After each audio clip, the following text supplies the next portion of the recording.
How is it going, folks? Welcome back to Part to Prem. Today, we've got £262 million in the bank. We've never had so much money in the bank. We've got £142 million to spend. If you're sat here thinking, why have we got so much money? You maybe missed last episode. On Friday, we had part one of a transfer special. It's the 1st of July in game. We will be keeping a close eye on the World Cup, but more importantly, we're going to try and strengthen our team. Let's get into things.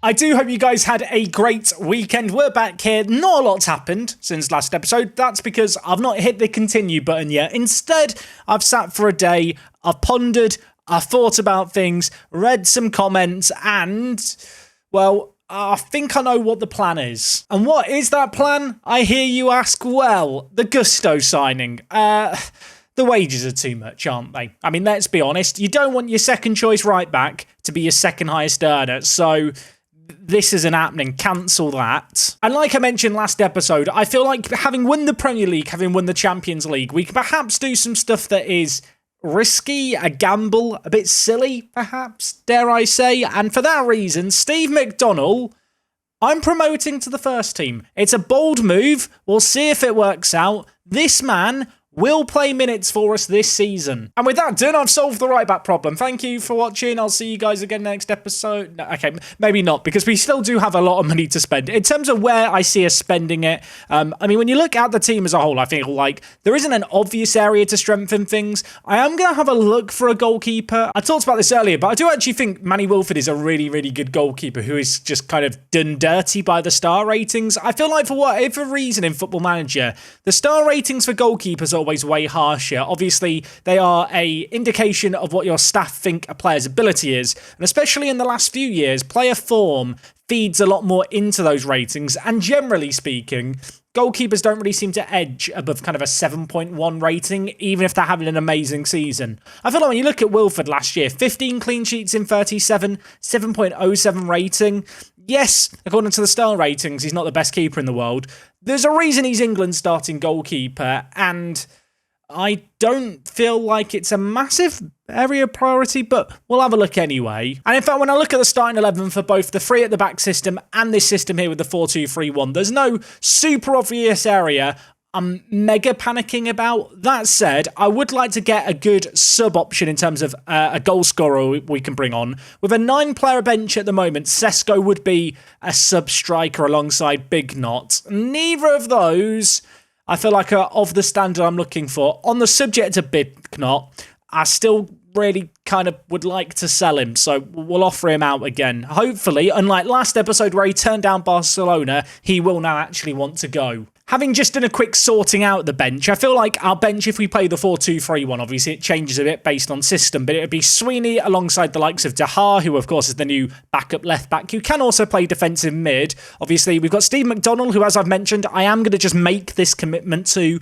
We're going to hope it works out for him. If it doesn't work out for him, we can look to get in a backup right wing back, but at the same time, it's not top of the shopping list, especially if we are playing the 4-2-3-1. Worst case scenario, Coppo can play in the fullback area. And whilst he's not great going forward, he's got the physicals to play as a wing-back. Of course, Diogo Perez we picked up last episode as well, finally joined us. We agreed to sign him midway through last season. £32 million for him. He is someone who I am keen to give some regular minutes to, hopefully help his development. We do still have a Lunga at the club as well. At 22 years old, there's maybe a slight temptation to move him on, to sell him, but at the same time, it just doesn't really feel necessary. He's a player who I feel like has proven his worth. Whilst he didn't put in the craziest numbers over the last couple of seasons, he's played a lot of minutes for us. Even last year, 12 starts, 13 appearances on off the bench. When more than half of your appearances are off the bench and you're still averaging above a 7.0 rating, I feel like you're doing okay. Generally speaking, when a player comes on as a sub, they have less time to make an impact. So, you know, their rating is more likely to be in that kind of 6.7, 6.8 range, which is, I think, the default when a player comes on and plays the minimum amount of time. So, yeah, with Lunga, no need to move him on, especially with some of the other players we've already sold on. Obviously, Jude Bellingham at 35 years old is a great player to have on the bench, can play at centre attacking mid, which I think is where he'd be more likely to play actually at the moment as a shadow striker. Although, as he's getting a bit older now, His physicals are starting to fall off. Maybe he will lean more into that regista role, but of course, Alunga can play that higher up in the midfield position. I suppose the beauty when it comes to all these centre mid options is they kind of can play here, there, and everywhere. Of course, we've got Sulla who can play it out on the right and left-hand side. Kind of prefer to play him on the right, cutting in on his left foot. Maybe there is an option out there to go and try and find a backup to Cadman, someone who can play on the left-hand side and cut in on their right foot. And like I already mentioned, Sesko, I think is fine as a reserve player, not exactly the striker I want to be bringing on off the bench. Unlike Big Knot, obviously Sesko has no resale value. Big Knot, I'll still feel like it's possible to get a big bid for him. So we're going to see what we can do there. I did think about the starting 11 and what we could add, but, Chapman, who is debatably one of the weaker players, was one of the best performers over the course of this season. There's just not a reason to replace him. And similarly, with Craig Sweeney, who of course comes in at centre-back when we play the three at the back system, whilst there is some question marks, whilst he didn't have exactly a great season last year, 27 appearances, a 6.79 rating, he is still only 21 years old, and in fact, he only turned 21 last month. He's playing regular first-team football for England. You don't get 15 caps for England at the age of 21 if you're a bad footballer, and we can afford to be a bit patient with his development. And to be honest, when you look at his current ability, it's easy to kind of not really acknowledge how good he already is. So shopping list, maybe a striker, left attacking mid who can cut in on their right foot, and a backup striker. The goalkeeper's the least important one. What it does mean is that with a squad size that is already not on the small sized, in fact, our squad size is currently 28 players, we're probably looking at one or two big blockbuster signings. So we could smash the transfer record today. And of course, just as a reminder, we have broken that transfer record pretty much every season through this entire save game. Now I'm looking at things. Obviously, the one exception there is Scott Williams, who we signed for £325,000. But generally speaking, we have been spending more and more and more. And by that logic, we should be spending more than £85 million on a player this summer. With the money we've got at the moment, I feel like a logical thing to start with here is just to look at the players who are transfer listed, sorted by value. Of course, we now have this worldwide reputation, which I feel like should improve our pulling power. It seems like pretty much every player in the world is now willing to join us, which is kind of cool. In terms of striking options who are here, who are listed, Adrissi is up here, 28 years old, a player who I have had half an eye on during his time at Leeds United, but at £73 million, I don't think he warrants that. The actual kind of player with the highest star ratings is Cristobal Benitez. He's a Paraguayan international. Does he have the weirdest polygon ever, or am I going crazy? Like, what kind of striker is this man? Like, his physicals aren't amazing, but his actual mentals are great. His technicals, I mean, he's got 18 passing, 17 vision as a striker. I mean, false 9, question mark? With those mentals and the passing and stuff. But then he's got 16 heading and 16 jumping reach. So is he just a complete forward? But then he's not that amazing when it comes to the rest of it. He's just weird. I wouldn't spend £50 million on him, but he is. I mean, he's a wild card. He's a bit different. He's cut from a different cloth to anyone else. I'm not sure what you would do with him. Angelo Chiocce here, or Chiocche, Italian viewers, let me know. This guy we looked at previously, I think last year we had kind of half an eye on him. £57 million is a lot of money, isn't it? It's a lot of money. There's part of me thinking, let's just go out there and spend a crazy amount on a striker. But the other part of me is thinking, I really want to give Alanis game time. I really want to see Alanis improve. I feel like at this point, I might as well admit it, Alanis is one of my favourite players in this save game. I think it's the Mexican nationality. It makes me think of some of the old striking wonder kids of times gone by. Carlos Vela, Carlos Fierro, Eric Torres, if you played FM13. I just want to see Alanis succeed for those reasons. And I talked about the fact that I need to get in some sub-striking options. I don't really want to get in someone who's going to dislodge Alanis, but if there are options there, I've been known to do moments of silliness. I did notice that George Sinvalidis is available. Value £53 million. I had the option to buy this man for £34 million, but of course he's got that ridiculous wage demand where he wanted £300,000. I'm kind of tempted just to try and loan him again. I feel like last year, I can't remember how much of his wages we were actually paying. I'll offer to pay 70% of them. How does that sound? End of season loan. He will be a squad player, and I'll loan him. They hate me. Bizarrely, if it wasn't for the reason that I had the option to buy him for £34 million already and kind of declined it, I would actually look at £53 million and think he probably is worth that. But obviously we've had a chance to test him. There's part of me thinking, there must be a reason why Liverpool aren't playing him. And maybe if I sign him, I will find out. Or maybe it's just how greedy he is when it comes to his wages. The fact he's on £150,000 as a squad player is mad. Dario Kilty here is a weird player. He's transfer listed by Man City. I find it interesting his media description is pacey goal scorer. I feel like I've not seen that media description before. There's the occasional one where you sit there and think, I don't think I've seen it. Don't think I've seen pacey goal scorer, at least not in a while. You can see here, he really hates big matches, but he's an interesting striking option, especially for £11 million. My minor concern with him is he has got the mentals of a turnip. I mean, what's his goal scoring record been like? 14 goals in the Championship, 12 in the Bundesliga. I like the fact that you can play as a striker and on the left and right-hand side. I suppose the fact I'm looking for someone who's going to play on the left and cut in on the right makes him slightly less desirable. But £11 million, I mean, it's kind of tempting in a weird way. I mean, he's only just turned 24 as well yesterday. We'll get a scout report. We'll find out more. Brian is transfer listed. Remember Brian? If you're sat thinking, why is he calling Brian Brian? If you remember, you remember. If you don't, you maybe skip some episodes. Good times, good time. How long ago was that? That was 7 years ago. Mind wired. Time flies when you're having fun. This guy was relegated with Sheffield United. There's part of me that wants to bring him back for the memories. There's another part of me that knows he is not worth £18 million. That is an absurd amount of money they want. Has just dawned on me. I never actually looked at the teams that got relegated last year. Sunderland, Fulham, Sheffield United. I feel like there's an elitist part of me now that thinks we're above the likes of the relegation fodder of the the Premier League teams that have come down. And whilst it might be a bit elitist, I don't necessarily think it's too far away from the truth. I remember players like Zakuani. He was a man we looked at, I think, when we first got promoted to the Premier League. He is still listed as Fulham's key player. Sheffield United, Jamie Stewart's their key player. Yeah, none of these players are it. Apparently the key player in the Championship is Danilo. Of course, Bournemouth is still in the Championship. They've had 2 years in the Championship. This was a team, I don't know if you can remember, when they were relegated. They were absolutely stacked. I mean, we could bring Jakub Gaspar back, but that feels counterintuitive. How did he do last year in the Championship?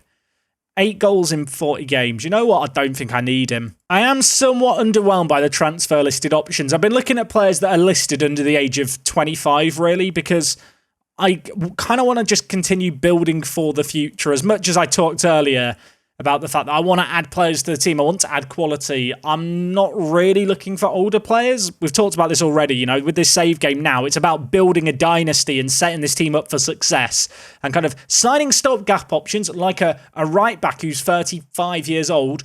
Not really the play at this point. I do have to remind myself that with all the money that we've got, we don't really have to look at players that are exclusively transfer listed anymore. I probably should just be going out there and signing the best players that I can. If you're wondering who the most valuable player under the age of 25 that I can attract to sign is, it is Miguel Benavides here, who is a 25-year-old Argentine player, valued at 231 to 277 million. How does he compare with Grasser? That's what I'm wondering now. Is he better than Grasser? Okay, he is a little bit better than Grasser. He is also 4 years older. I do like the look at this striker from Ajax, Marco Huntjens. He's got 7 caps for the Dutch national team. Only 21 years old. Really, really good kind of overall ability, actually. Can play so many different areas. Right-footed. The kind of player who could slot in and be the kind of the competition for Cadman on that left-hand side. How does he compare with Matty Cadman? I mean, you can see here, very, very similar, actually, in terms of overall ability and the type of player they are. I think Cadman maybe slightly edges him out, although there's not a great deal in it. Previously, got told £43 million might be the amount. The agent now says 70 to 106. I can't pay £70 million for him. I'll tell you what I'm going to do. I'm going to make a bid of... I'd probably go up to like 45, maybe a little bit more. We'll start at 42.5. I'm going to make it non-negotiable and set a deadline for today. I hope they reject it, obviously if they want to, and then I'm going to hope that he kicks up a bit of a stink, because, I don't know, he looks really good for me. He is the kind of player who I'd want to add to the team. It's maybe a bit of a niche filter I've now got applied. 21 years old and younger, accomplished at striker, accomplished at left mid. One player who's popped up here is Frankie Clampin, who plays for Chelsea. He's left-footed. I wish he wasn't left-footed because I want him cutting in on his right foot. That said, for a 19-year-old, he does look very good. The fact he's English makes me think they're going to want a lot. They want 128 million. No. Vladimir here is good. I don't want two Monteiros in my team. That'll get too confusing. Henry Webber here, we actually looked at last season, and I said he's a pace merchant. He might be a pace merchant, but suddenly £18 million feels quite affordable. And in terms of pace merchants who maybe fit into the role that I'm looking to play them in, you could definitely do a whole lot worse. I mean, obviously, when you compare him to Huntjens, he is nowhere near as good, but at £18 million, he's really not terrible. I assume that he's not signed a new release clause. He hasn't. He'd still want 18 million. I mean, there's part of me that's tempted just to sign him to be a squad player, if nothing else, with the view to maybe sell him on for some money. We are only allowed to sign 6 under-21 players from outside of the UK, just as a reminder. We've already done that with 2 players. We'll see what wage demands he wants. I ummed and I ahed about him last year. I'm not sure he's actually improved that much since we last looked at him, but for that price point, I feel like he could actually offer something to the first team. I'm also now looking at Aguiar here, who is a Portuguese international, either-footed wonder kid. Value of 7.6 million. That is a minimum release clause in his contract. He looks really, really good. He's not quick. He kind of reminds me of Lemos in a weird, roundabout way, like in terms of the kind of player he is. Is that a weird analogy to make? He's like little Lemos. Oh, for 7.6 million. I feel like I'd be silly not to make a move for him. I'm a little concerned he's inconsistent. I do want to scout him a little bit further, but he looks good on the face of it, especially for the price. No one comment on the fact that I mentioned not needing to worry about prices anymore and looking for bargains, and I'm still just looking at all the cheap players. I have now just upped the age to 25 just to kind of see what else might be out there. There's players like Huntjens Fernandez, who was on my radar for a long, long time. Decided never to make a move for him. He's not really developed that amazingly. I say that. He's got 2 caps of the Belgium national team. He's a good player, right? But I feel like there's a reason he's still at Bruges in the most polite way possible. You know, there's a reason why none of the other European big dogs have come in for him. But that said, he does not look too shabby. His agent reckons he's available for 21 to 31 million. How does he compare with Weber or Weber? I'll let you decide how to say Weber's name. I mean, he probably is better, isn't he? As he's 2 years older. He is too. That probably should be in our considerations. But Huntjens Fernandez, he is that kind of player cutting in from the left-hand side that I want to have. I love how fast he is as well. I absolutely love pace in Football Manager, but I feel like pace, especially for subs coming on against tiring players, is invaluable. Comparing him with Sulla, actually, here, there is not a massive world of difference between these 2 players. Just, you know, as a point of reference here, Sulla in blue is kind of the player who plays out on the right-hand side. Less of a striker, Sulla, more of a winger who we've kind of tried to convert. Still willing to give him plenty of time to try and, you know, improve that further and improve. Is there any other options out here? I'm kind of still looking at all the cheaper options. Who are the more expensive options? If I wanted to get in Lin Bin from Arsenal, I could pay £50 million for Lin Bin. Have I ever had a Chinese player who's like been particularly notable in any of my save games? Other than when I've managed in China, obviously. I don't know if I have. I'll be honest. The recent performances have kind of put me off Lin Bin. Or Li Bin, sorry. He should get in Le Bin. No, he's not that bad. His physicals are questionable. He's very well-rounded, but he is left-footed.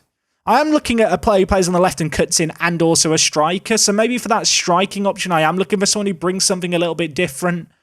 But I feel like Li Bin brings too bigger a difference. I am now just looking at pure striking options. Zozimo would be a very interesting signing. Of course, he has been tearing it up for Liverpool for a few years, but they are stacked with strikers. We've seen that obviously with Simvilidis as well. Zozimo was kind of their second fiddle striker a lot of the time. I feel like that maybe shows in his returns.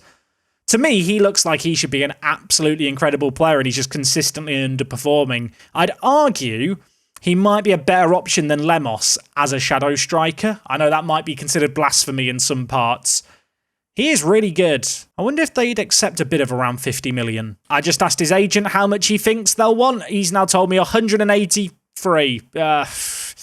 We'll make a non-negotiable bid. 50 million. That's it. I think that would be a fair offer. Liverpool are definitely not going to agree, but I think it's fair, and that's what matters. Rani here is really highly rated by my staff, and I have no idea why. He is bad. Kind of find it funny that Jerome Lasserre has popped up as well. Of course, Lasserre signed by Man City for £118 million from Everton. Presumably, they're going to want more money than what they paid for him. And, well, given his goal-scoring return over the last few years, I'm not going to be paying over 100 million. Okay, with both Aguiar and Weber, both clubs have asked for the players to be loaned back to them, which, if I just wanted to sign these as kind of depth options, might not actually be a bad idea. I mean, they're both of an age where they're not going to get homegrown at club. Would it be stupid to spend £25 million on Aguiar and Weber and then just loan them back? I'm probably doing stuff in the wrong order here in terms of signing the young players who will look to either sell on for money or maybe develop into first-team players. I probably should be doing this after I've sorted out the first team, but I think I'm going to sign both of them and loan them back. I feel like there's some person shaking their head at home right now. I just feel like it's sensible. These are two players who, like I already mentioned, because they're over the age of 18, they won't get homegrown at club at any point. I am conscious about paying them too much money when it comes to their wages, so I am going to negotiate things a little bit here. But as longer-term players that could potentially be turned into profit or break into the first team or just be very, very squad options, I feel like you could do a lot worse. Also, £90,000 for Weber, bit more than I'd really want to pay, but at the same time, we're at a point now where I feel like that's just kind of the money that players are going to want. Hopefully, Aguiar's demands are a little more reasonable here. I think the estimated amount he wanted was around 30,000. I'm going to overpay slightly because I'm going to get rid of the yearly wage rise and the wages raised after league games played.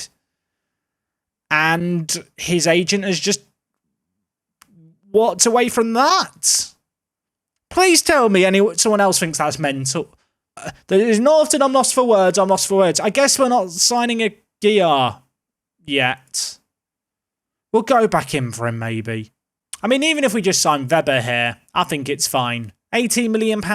Yeah, you know what? I like it. We're basically turning into Red Bull Guernsey as well. It's a very Red Bull club thing to do, isn't it? When they sign their players off each other and then just loan them back for the rest of the year. I know I shouldn't be doing it, but Saka's just been released by Arsenal. Should we just sign Saka? Oh, wait, no, never mind. He's retiring at the end of the season. He's retiring after the World Cup.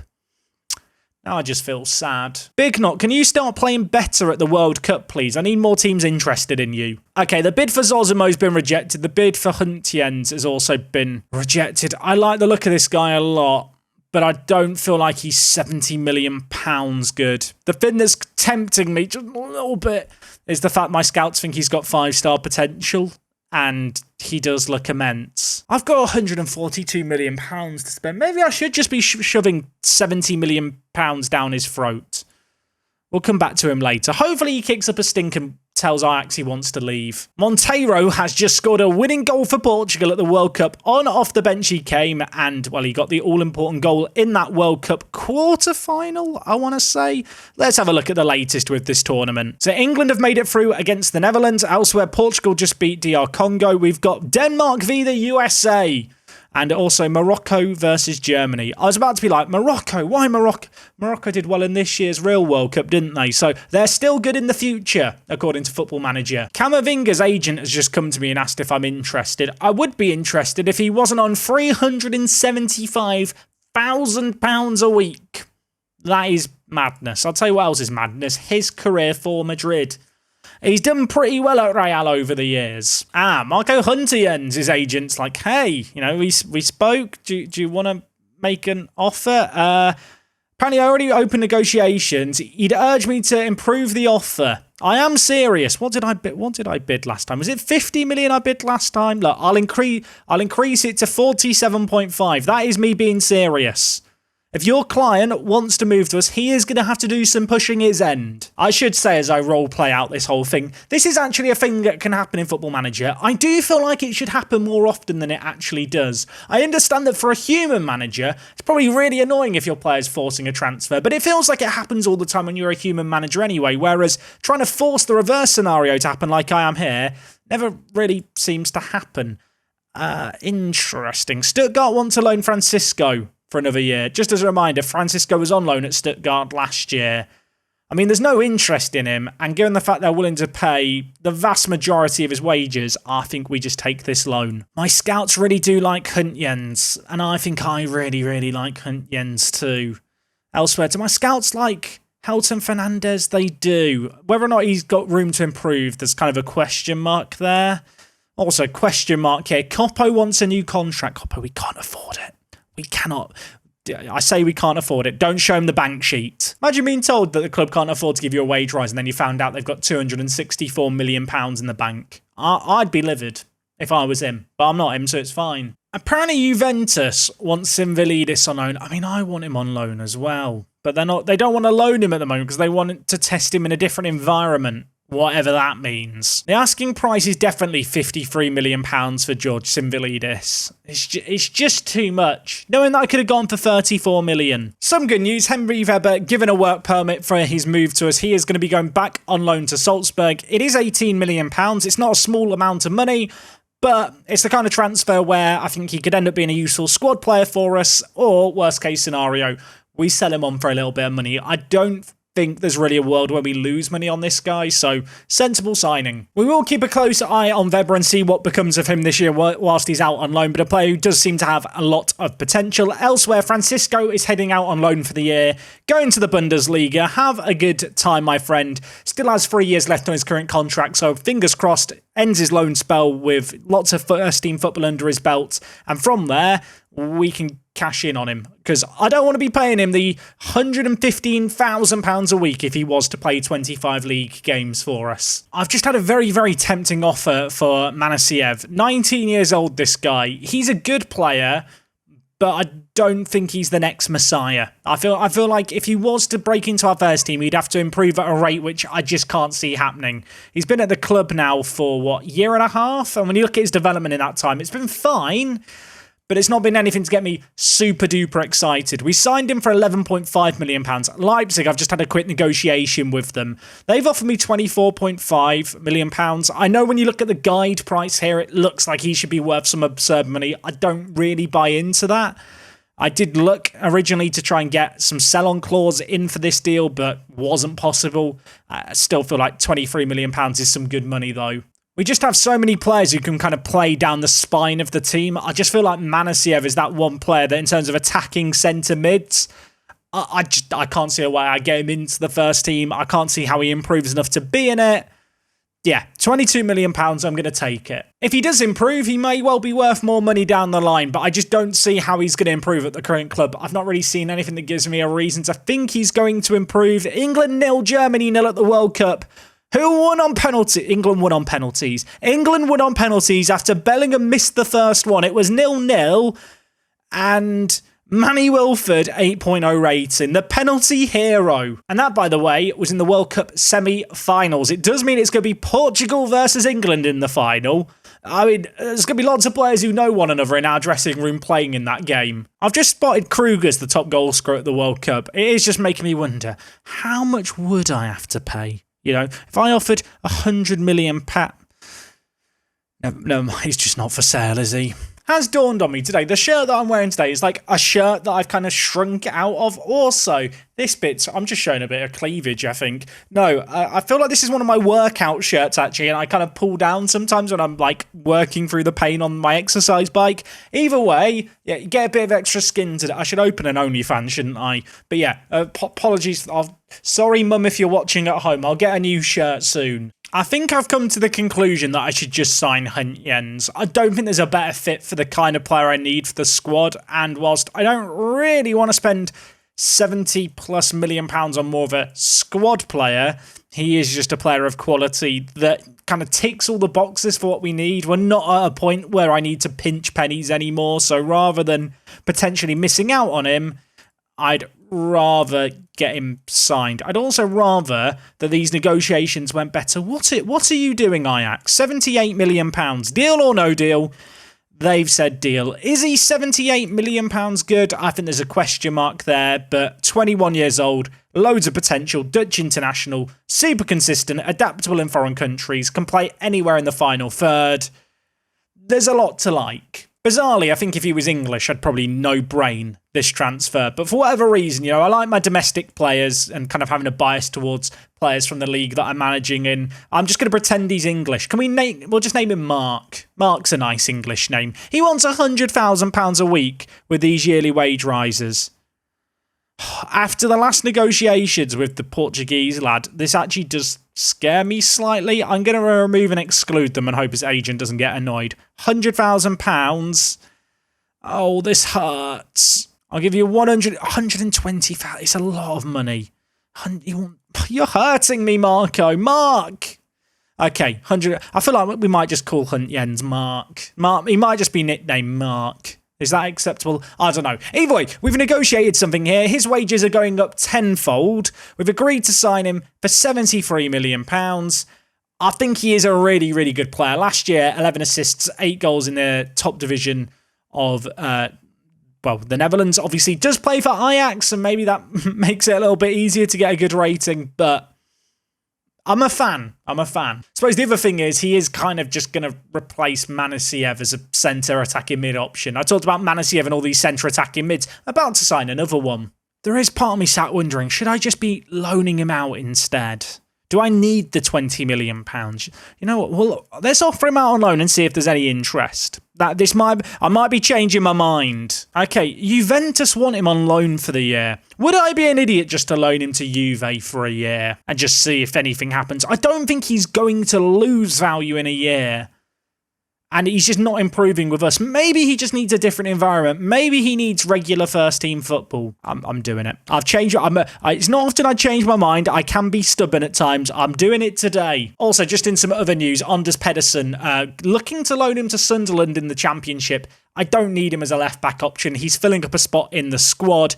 Much like Manasiev, he kind of falls into that bracket of player who I want to loan out, see how he gets on, but I don't need him in the team this year. We signed a new left-back. Obviously, we've got the ultimate utility man in Joe Scally, who can play right-back and left-back as a third choice. So, yeah, Pedersen, just go chill in the under-21s. Manasiev, you do that as well. Just get out of my sight. I still want to sell Big Knot, but no one wants him.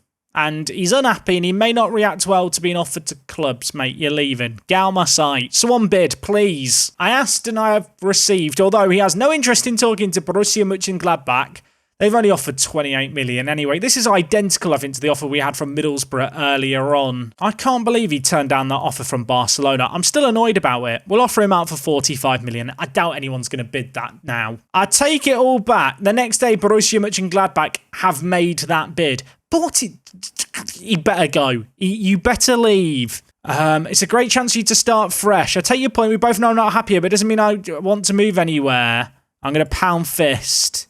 It's a terrific club. I'm confident you'd regret if you didn't join them.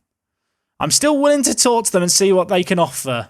£45 million for Big Knot would be rather massive. I don't want to compare the two of them too much, but I am going to do it. If I sign Huntjens for 78 million and Big Knot leaves for 45, I feel like that's a pretty good like-for-like swap in terms of just a straight upgrade for not too much in the way of net spend. Okay, Pedersen is going to be making that loan move to Sunderland. Good move for him. Not going to be playing first-team football for us. Gives him a chance to develop. We only signed him for £4 million anyway as a squad player.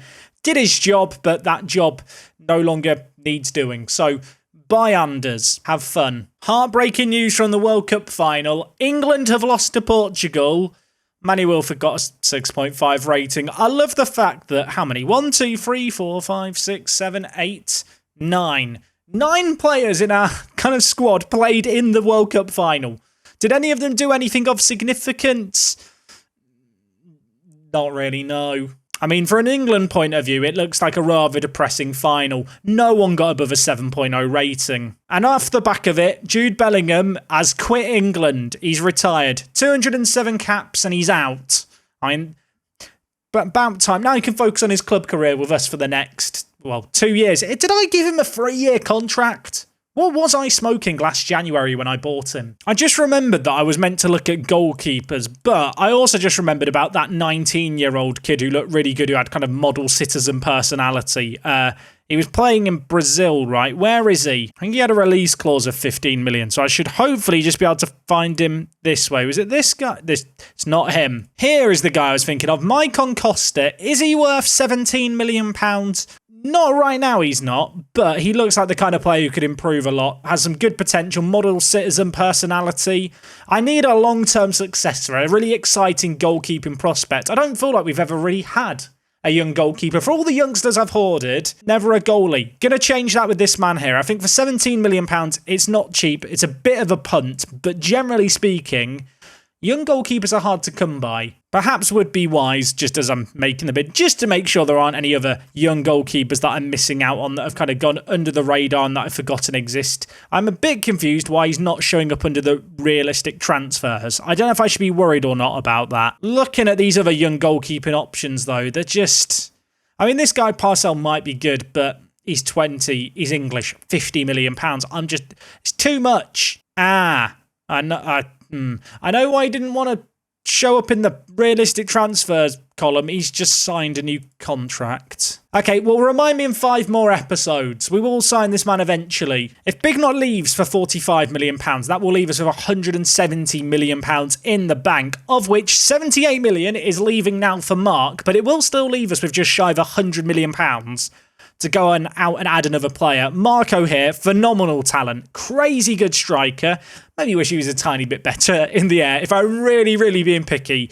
But while 78 million pounds isn't cheap, it's an amount of money we can afford to pay, and I think he already has the quality to really have an impact in the first team and offer us something that we haven't necessarily had in the last couple of years as a proper impact sub in the wide areas. Simvalidis was a good impact sub last year. Also, look at this. Victor on loan to Juve. Confirmed. I could be wrong here. I've got this feeling in the pit of my stomach. I'm not getting rid of Bignot this transfer window. I feel like he's going to turn down every move. I can't believe we got that bid of 45 million pounds, but I'm here and continue here, waiting for him to reject it and me to just settle for the fact he is just going to be on the bench for another season. If Bignot doesn't leave, with a squad size currently of 27 players, I would perhaps be a little hesitant to add another player to the first team. We should have sufficient depth. I know that we have sufficient quality.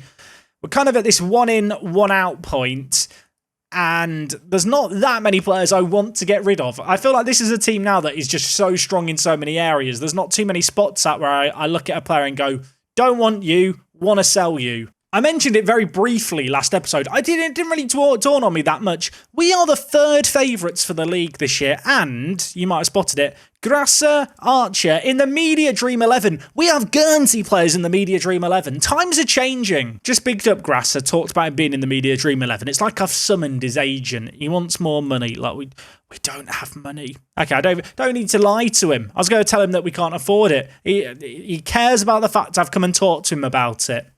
That makes me feel warm and fuzzy inside. I can't believe it. I cannot believe it. Bignot is going to Borussia Mönchengladbach for 45 million pounds.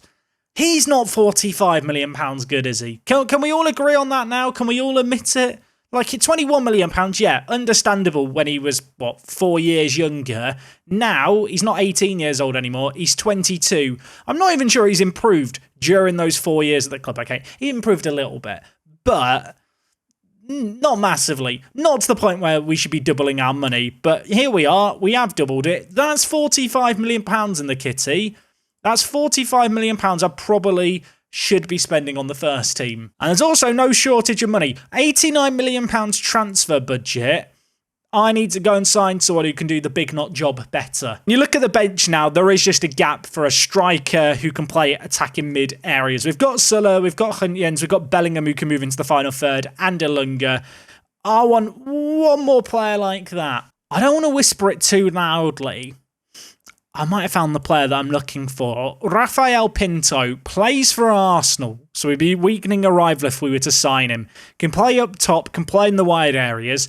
Looks like an immense striker, currently unhappy, asking to leave after a new contract was rejected for him. Apparently they want 185 to 221 million.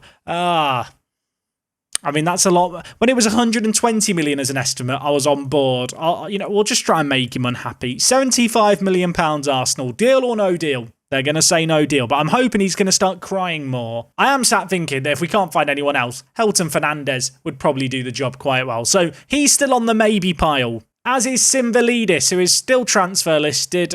No one really wants him except Juve, but he's got injured during pre-season, so that's a shame. If I can't get the other options I want, we could go with Lee Bin. I still don't know what to make of Lee Bin. He's one of those players with weird polygons that don't really suit anything. Okay, I'll admit it. Not even looking at strikers anymore at the moment. I'm just looking at players who are 18 sorted by potential to see if there's any kind of crazy players out there that have kind of gone under the radar. There's Catalan here who looks good. Minor caveat, he is about to turn 19 also. Valued at 58 to 68 million, 60 million-ish. It's a bit too dear. This guy's just popped up on my radar, Edemar. He looks very, very good. Either-footed, can play right back, can play left back. Has to improve a lot. He's only 17, but he'd be able to join us when he turns 18. And I think due to our reputation now, we are at a point where players who are kind of younger will actually want to join us. You've probably experienced it in Football Manager where if you try and sign a player before they turn 18, they just turn you down and say they're happy at their current club. With our reputation being that little bit higher now, I have noticed there's lots of 17-year-olds who are on the verge of turning 18 who are actually now interested in talking to us. I was going to say he could be the right-back equivalent of Dahar. He would have to improve quite a lot for that to be the case, but you never know. I might have just found the striker I want to sign. By accident. I was looking again at players who are 19 and younger and just looking through the list. Paul Parkin here. He's crazy. He's 19. He's English. Valued at 40 to 50. Surely he can't be available for this amount. Why did I even get him out? Why did I? It looked too good to be true, didn't it? If it looks too good to be true, folks, it probably is. He is absolutely bonkers. You can tell he's mad because I've slumped down in my chair thinking about how good he is. Apparently they want 82 to 119 million. Would I be mad to spend 82 million pounds on him? Would it be the stupidest thing I've ever done? I don't think it would be. I mentioned earlier when I was looking at Mark, if he was English, I'd pay way more. I found the English version. Right, I'm making this happen. Here's the deal, Man City. I'll offer you £50 million up front and then £30 million over 3 years. How does that sound? They didn't like the sound of it. Is he worth over £100 million or am I just getting carried away? I don't even think I am getting carried away. I do actually think he's that good. I mean, with respect to Alanis has the physical edge. When it comes to all the technicals and stuff, he's just so much better. So much better. I'm making a bid of £125 million, £50 million up front, 75 million over 3 years. We can afford to stagger payments like that because of the amount of money we've got in the bank. Whether or not Man City even accept it, I suppose, is the next question. Edemar, now in the grand scheme of things, doesn't seem that important, but we will get this deal negotiated. As far as I'm concerned, Big Knot died so that we could sign Paul Parkin. That's just the way it was. If I don't sign Paul Parkin, he's just going to score against this Guernsey team for the next 10 years as kind of Haaland's replacement. I have to stop him now. It's like in movies, like kind of those slightly retro movies where the characters go back in time to stop a future event happening. This is my chance to save future Guernsey. The bid's been accepted. I'm talking myself into this. Squad player into important player. Yeah, that's fine. He doesn't even want an outrageous amount of money a week. I'll tell you, here's a deal for you, Paul. Here's a deal for you. I'll give you £140,000 now, but I want an optional 3-year extension in your contract. He wants 150. Paul, talk to me. Paul, I've been very reasonable with you here. 150. We're saving future Guernsey here. This is the correct decision. No one can convince me otherwise. I'm not even having second thoughts. Usually when you make a bid of £125 million for a player, there's there's a point at which you make the bid and then you think, is it all right? No, none of that exists. In my mind, this is the right thing to do. We have the money. I've been squirreling it away. I've intentionally not ballooned the wage budget too soon so that as we've been climbing through the leagues during seasons, we've not been shedding a load of money. Usually when you're in the Premier League, you get a big bump of cash from sponsorships and prize monies at the end of the year and the start of the next year. Then through the year, you lose money. That's never been a thing here at Guernsey. I'm doing it. He's done. He's signing for me. I've decided. I say that. He still has to agree to sign for us. Watch him sign an extension for Man City. I will be very annoyed if that happens. I feel like maybe there would be more doubt if it wasn't for the fact that he's agreed to a 5-year deal with an optional 3-year extension. It's an 8-year contract. Oh my word. Oh yeah, we still got Volashak at the club. I'm meant to be selling you. What are you doing? You're meant to be gone. I hope I've not forgotten about anyone else. This is the signing of the series. This is the signing that people are going to look back on. Paul Parkin, 19 years old. Erling Haaland is about to retire very soon from this Man City team. They are looking for their long-term replacement. Am I giving Man City £125 million to try and get that replacement? Maybe. But I feel like what we are getting here is one of the best advanced forwards in the world who's English at the age of 19 on an 8-year contract. There is nothing that anyone can write in the comments to tell me that he's not very good. I'm aware that he's right-only footedness, that we do need to train his weaker foot. But I'm here to tell you that everything else, perfect, and I'm here to tell you about his weak foot. We do not care. He's here. I've signed him. It's done. I love the fact that last year he was on loan in Girona and didn't do that well. I'll tell you what, with the service we're going to give him, he's going to be crazy. Is it going to be considered a war crime now if I don't even start him? I think Alanis starts ahead of him, right? Right? There's a very small part of me that wants to train him to play Shadow Striker. Would that be the stupid... I don't even think that would be the stupidest thing to do in the world. To train him to play Shadow Striker. I'm really, really tempted to do that. For now, at least, I'll train him to play advanced forward. Let me know. Answers on a postcard. Paul Parkin. Potential Shadow Striker. I think he'd fit the role really well. It's just a case of, do I want to keep him as this striking specialist, or would I rather him be more well-rounded? We will also just tell him to start developing his weaker foot if he can. How many goals is he going to get this season? My prediction is 30 across all competitions. Maybe my expectations are set unreasonably high here. I feel bad for Mark, really. Mark's era at the club has not lasted very long, has it? I mean, he's come in. I've said he's the ultimate backup player, and yeah, he's not going to play quite as much as a striker, at least. After last episode where I didn't really sign anyone, I'm not having anyone tell me in the comments that today was boring for signings. I've spent £200 million on 2 strikers, one of which... I mean, have I got carried away? Am I thinking he's better than he actually is? Was it stupid of me to break the bank? Maybe the answer to all of these things is yes, but I'm too giddy. I'm too excited right now. I'm going to shuffle the budget as well. I said going into today's episode, I was going to break the transfer record. We've done it. I've also spent a record fee for an English player, or a fee paid by an English club. The previous record was Lasser. So, context. Man City signed Lasser for £118 million. We've signed Paul Parkin for 125. I feel like I've got a bargain. I can't say that with a straight face. I do actually think we've got a really good deal, though. I'm not sure under any circumstances a player costing £125 million can be labelled a bargain. I thought I'd compare Parkin with Cadman. Why is Parkin not getting in the national team? He makes Cadman look like a child.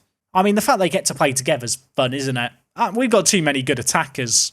Minor issue, amongst all the giddiness I'm having, no one wants to sign Volashak.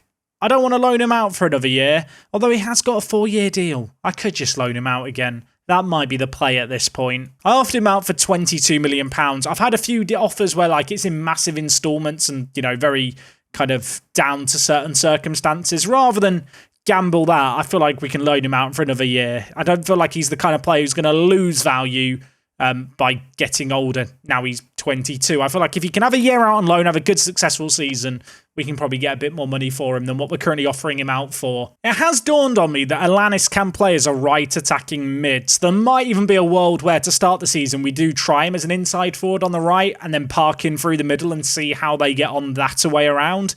I kind of feel like with Parkin, I need to just give him game time from the rip. I suppose the other thing to do would maybe be to look at a system that involves 2 strikers or train Parkin to play centre attacking mid.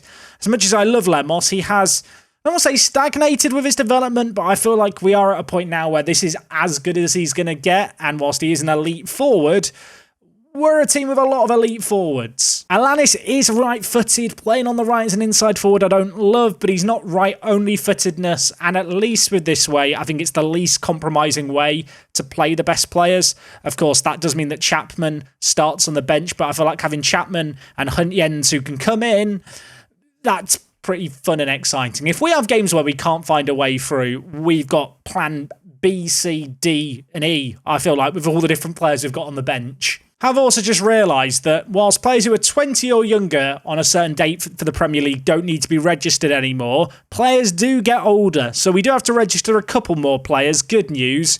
With our focus on youth, there's still so many players under the age of 21, we are comfortably within the squad limits. I know this doesn't really matter to some people, but for me personally, I do love having loads of English players in our team, especially on the younger side of things.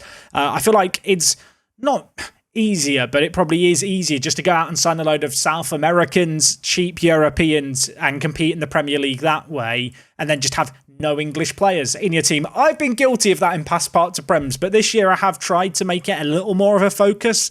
I know technically Guernsey isn't part of England, but at the same time, when you're competing in the English league, just having a load of domestic representation I think is nice. And when you look at the kind of variety of players we've got, the prices that some of the players have come at, you know, some of them have been bargains. I'm looking at McKillop for £110,000. Chapman at £40 million, I think was good. Maybe some of them are slightly more expensive and hard to stomach, but he's going to prove his worth, right? There's no doubt. I hope. I'm doubting. In and amongst the excitement of everything else going on, I forgot we were signing Edemar. Yeah, Edemar, you can come too, mate. We can afford this signing. £10 million. Doesn't actually join us right away. He will join us when he turns 18. But 17 years old, loads of potential, either-footed, versatile fullback. Fullbacks are difficult to find. We're going to try and develop him into something special. When he joins, he will just go into the under-21s, at least immediately. And with that signing, I think we'll leave things for today. We've won the Premier League. We've won the Champions League. We have big money to spend. We've broken the Premier League record, signing a 19-year-old Englishman from Man City. But this man would have been the successor to Erling Haaland. He would have hurt me for the next however many years. I feel like I had to sign him now whilst I had the chance, and whilst I have given Manchester City £125 million. We've given them money before and they've not spent it very wisely. I'm just going to hope they do that again, really. I don't know if this is going to be a polarising signing or not. I'm sure there's some people out there who just think no player in Football Manager is worth £125 million.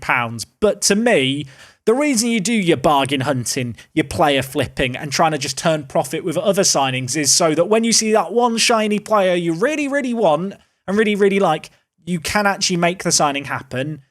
And with Paul Parkin here, we've made that signing happen. Next episode, we are going to be back with the UEFA Super Cup and also the Community Shield. So 2 bits of silverware on offer. We're going to take it on Arsenal, take it on Man United. We will be going to Wembley, I think, for an away day, unless I come up with some creative plan around the UEFA Super Cup that takes place at a stadium that doesn't actually exist. I don't. Where is this stadium? It's in Luzern. Maybe I'll just do a tour of Luzern instead. I don't know. We'll find out next time. If you have enjoyed this episode, as always, a like is super appreciated. With these transfer specials, they take longer to record, much longer to edit, but I feel like the overall kind of production value shows through with the videos. And in case you can't tell from the video today, I bloody love these videos. They're so much fun to do, the transfer ones. With the signings we've made, I'm confident we can retain the Premier League. The Champions League, I think, will be a slightly different proposition. Let me know your predictions for the season ahead down below. And until next time, it is me, Jack, and I'll see you all on the next one. I'm out.